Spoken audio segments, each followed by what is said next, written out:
Hello, students! Today we're going to dive into a truly beautiful chapter from your Class 10 English syllabus, The Thief's Story, by the wonderful Ruskin Bond. Now, this isn't just an important chapter for your exams, you know. It's a story that teaches us some very profound lessons about life itself.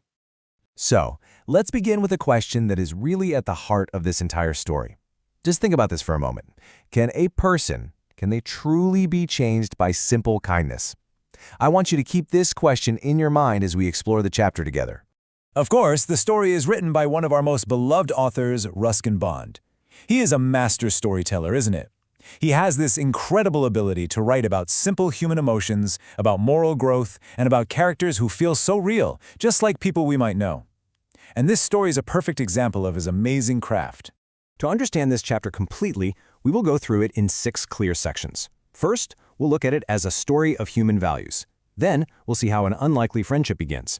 After that, we'll explore the seeds of transformation, then the night of the theft itself.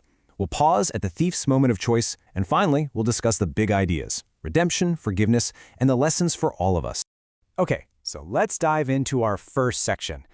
You see, this story is all about human values. The main conflict isn't really between two people, it's the conflict that happens inside a person's own heart.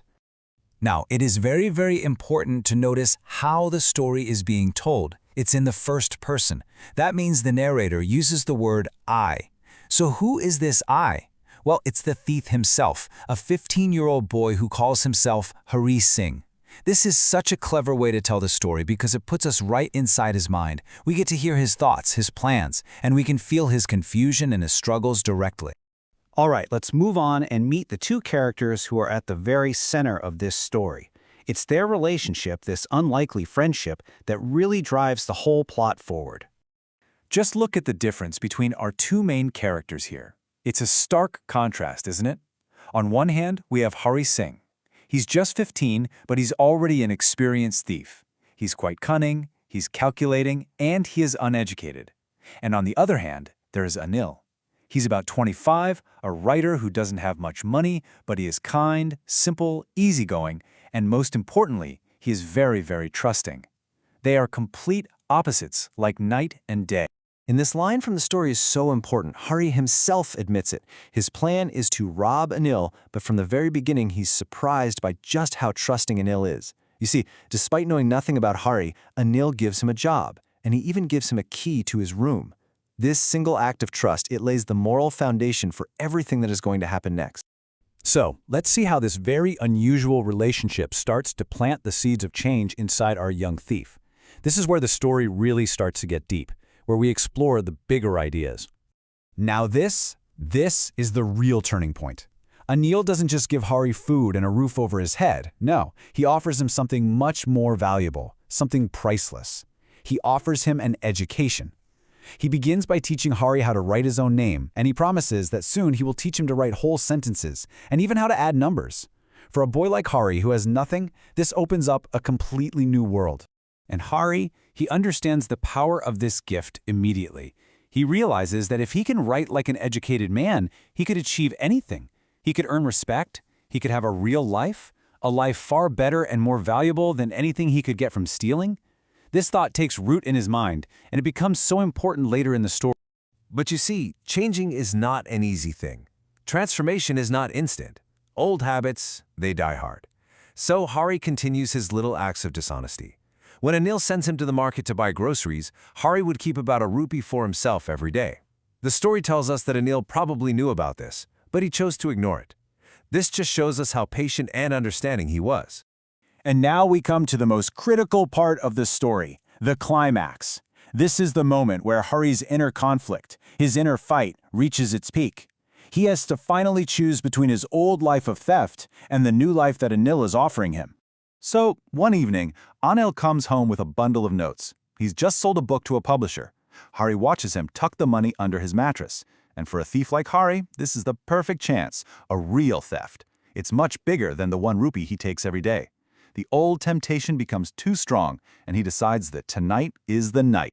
While Anil is sleeping peacefully, Hari very carefully slides his hand under the mattress and pulls out the money. 600 rupees. His plan is simple and clear.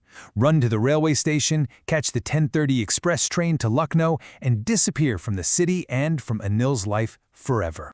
But as you will see, escaping is not as simple as it sounds. When Hari reaches the station, he faces a huge internal battle. This is the moment of truth. This is where he must make his final choice. The train is there, ready to leave. He could so easily jump into one of the carriages. But at that crucial moment, he hesitates. He stops. He says he doesn't know why, but he just can't bring himself to board the train. And as the train pulls away, he is left all alone on the dark, empty platform, confused by his own actions. So this whole night becomes a journey of realization for Hari. He steals the money and runs to the station. He hesitates and misses the train. As he wanders through the empty streets, a heavy rain begins to fall. He gets completely drenched, and the stolen notes in his pocket become wet. And it's in this moment, sitting alone in the cold rain, that he finally understands what he's losing. It isn't just a place to live. It's the chance to get an education, the hope of becoming a respected man, and the trust of the only person who ever showed him kindness. And so, he decides to return. He thinks about how Anil would react. And he knows Anil would not be angry about the money. He would just be sad. A touch of sadness, not for the money, but for the loss of trust. Hari understands that he hasn't just stolen 600 rupees, he has betrayed the only person who ever trusted him. And this thought is what truly changes him. So let's move to the beautiful conclusion of our story and see how it all comes together in a very powerful and moving end. Having made his choice, Hari decides to go back. Feeling very nervous, Hari goes back to the room and quietly slips the damp notes back under the mattress. The next morning, Anil wakes up and simply hands Hari a 50-rupee note. As Hari takes it, he can feel that it's still wet from the rain last night. But Anil doesn't say anything about it. He just says, "Now you'll be paid regularly." And then he adds something even more important. "Today, we'll start writing sentences."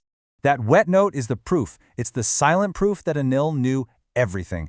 He knew the money had been stolen, and he knew it had been returned. But he doesn't say a single word of accusation. He doesn't punish Hari. Instead, he chooses forgiveness, he chooses kindness, he gives Hari a second chance. And this silent act of grace is what completes Hari's transformation. So students, what are the big lessons we should take away from this beautiful story? First, the transformative power of education. Second, that kindness and trust really can change a person. Third, the story shows us the difficult choice we all sometimes face between what is right and what is wrong. And finally, it teaches us about the wonderful human capacity for redemption and for forgiveness. Now, for your exams, you should be prepared for questions that ask you to think about these ideas. You might be asked to write a character sketch of Anil or Hari Singh, focusing on their qualities. You might get theme-based questions about the importance of trust or education.